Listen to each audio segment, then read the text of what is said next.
Welcome to CIVE 305. In this lecture, we are going to be drawing a roof plan for the sample exam for our sunshade. So here's our sunshade. And essentially what we're going to do is we're going to make a cut up here.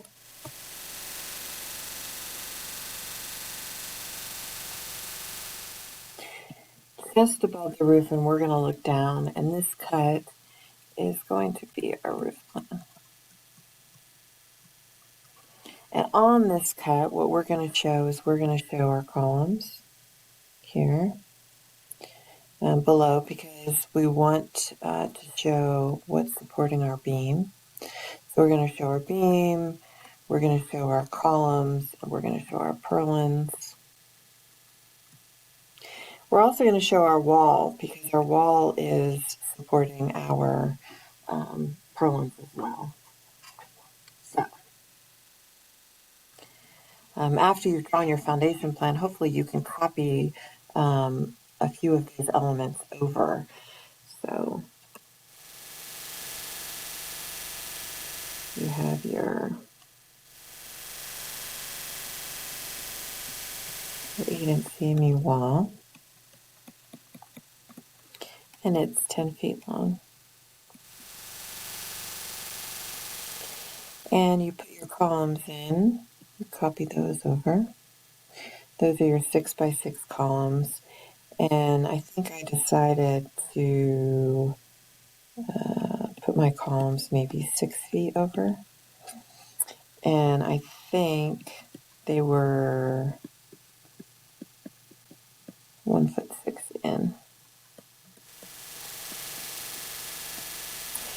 So you certainly could draw your beam in. So this you do want to show your column and your walls at their actual thickness so that you have some perspective.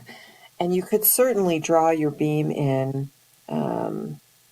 It's 4 inches wide. You could certainly draw it in that thickness.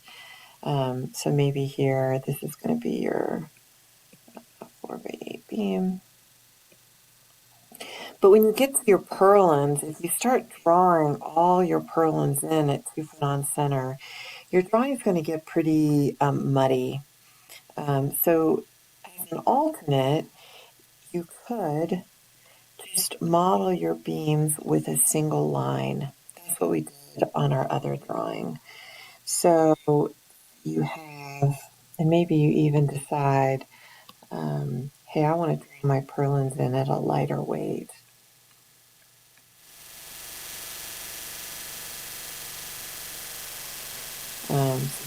This isn't quite the scale, but this is that 2 foot on center. And these are your 2x6 purlins. And you can say at 2 foot on center, and this is your beam there. Here's your 6x6 columns. And actually in this picture, those purlins actually run over the top. So I had a great question about, well, how do we draw them? If you really wanted to draw them correctly, these would run over the top like this. And because this beam frames over the top of the column, it would actually be shown running over the top of the column like that.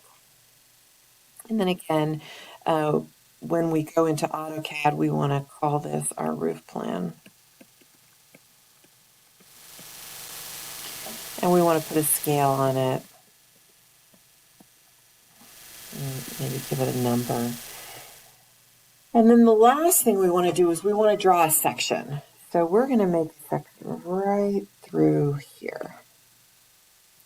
So this is going to be our section. So if I go to here, that section's kind of like that. This is going to be our section.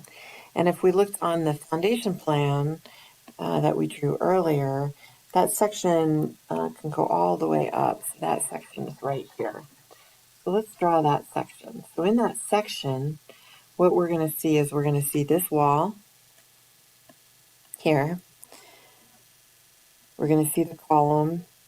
We're going to see the roof joist, and we're going to see the beam. We also might see the slab and the footing, so let's draw all of it. So we're just going to hand draw it. So here's my wall.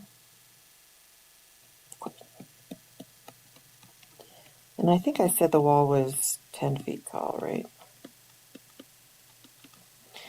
And this is our slab here. Now our wall actually needs to go down to frost depth. So this is our footing right here.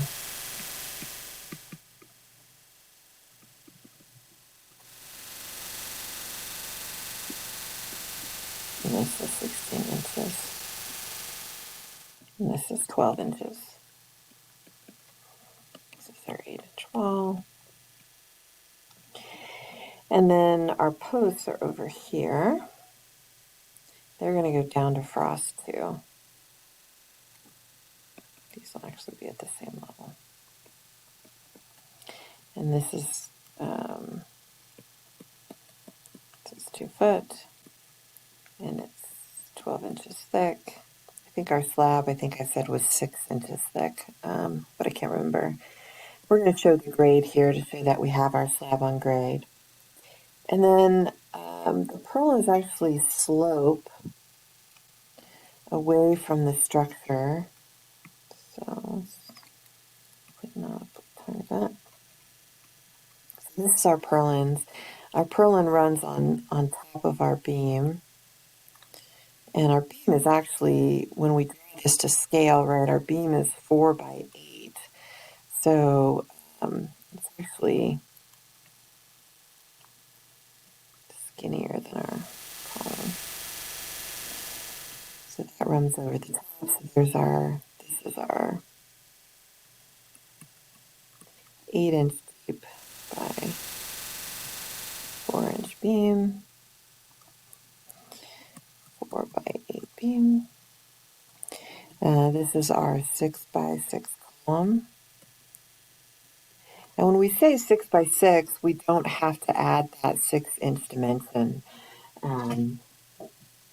But if you find that it's helpful to do that, you certainly could. You just need to make sure that your drawings don't get too cluttered so that you can't read it. So there's our beam. So I might take that off. And so here's that. We're sloping down. This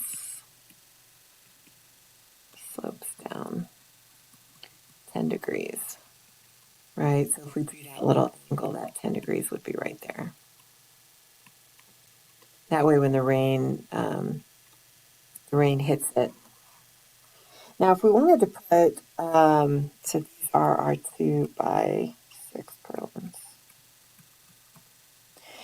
Now if we wanted to put some elevations on here so that the contractor knew where to pour this, we could add that 100 here. This we could either add as 2'0", or we could say this is elevation 98.